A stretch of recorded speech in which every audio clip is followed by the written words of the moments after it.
In this video, I'm gonna teach you how to use your EBT card at a grocery store. It's a very quick and easy process, so make sure to follow along.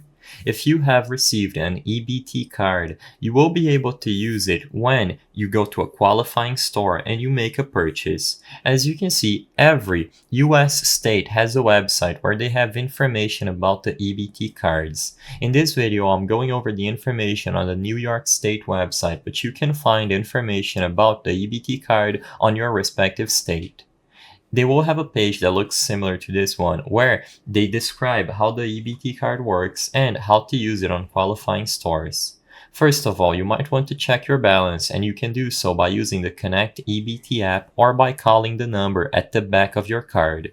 Once you manage your balance and you see how much you have, all you have to do to use the card at a grocery store is go to the checkout lane, and in there you will be able to either swipe the card and enter the PIN at the machine, or you can hand the card to a clerk who works at the store. As long as you swipe the card on the machine and you enter the corresponding PIN for your card, if you have enough balance to make the purchase, it will be approved and you will be able to receive your receipt and get your purchase. It's a very easy process, and all you have to do is make sure you have enough balance and that you enter the correct PIN.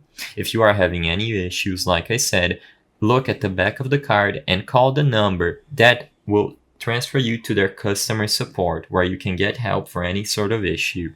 I hope I was able to help you on how to use your EBT card at the grocery store. If this video helped you, please be sure to leave a like and subscribe for more quick and easy tips.